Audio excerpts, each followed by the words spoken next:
रूप ध्यान में श्री राधा कृष्ण की जगह महाराज जी का ही ध्यान होता है। क्या गुरु का रूप ध्यान भी किया जा सकता है? हाँ, अवश्य किया जा सकता है, क्योंकि गुरु और भगवान में कोई भेद नहीं है, वो दोनों तो एक ही हैं। भगवान ही गुरु रूप में अवतरित होते हैं, इसलिए दोनों में से किसी का भी रूप ध्यान हम करें, वो दोनों एक ही बात है, एक ही फल मिलेगा,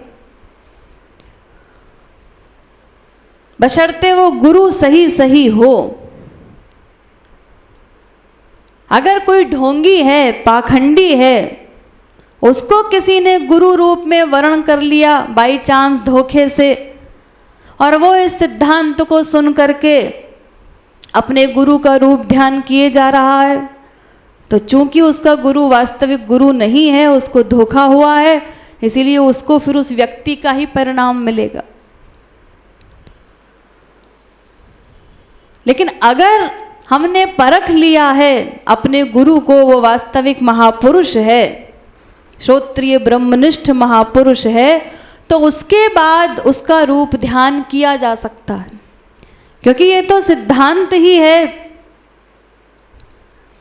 कि या तो केवल गुरु भक्ति करो, या फिर गुरु और भगवान दोनों को साथ रख करके भक्ति करनी है। ये दोनों सिद्धांत बताए गए हैं। या तो करो गुरु भक्ति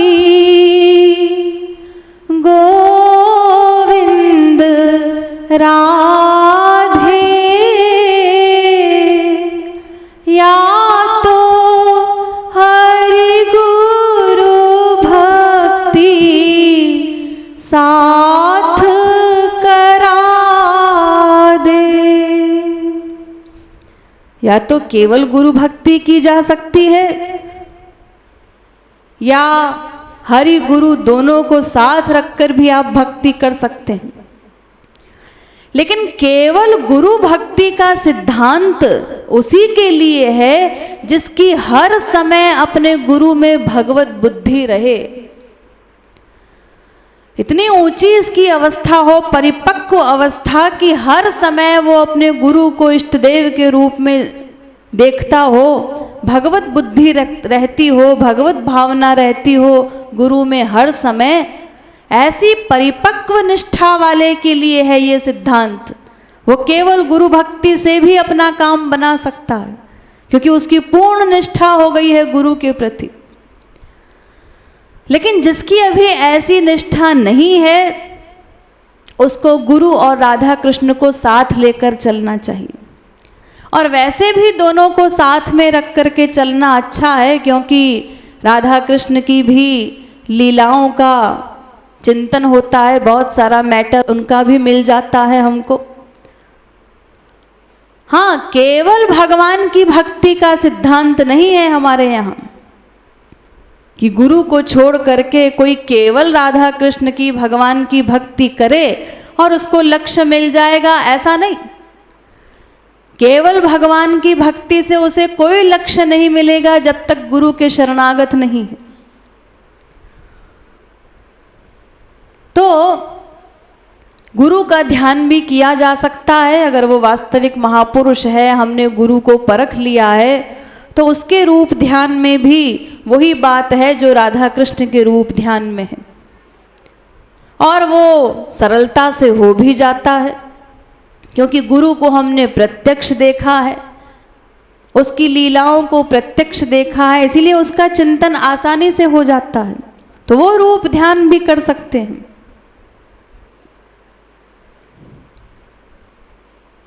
तो इस प्रकार गुरु और भगवान दोनों को एक मान करके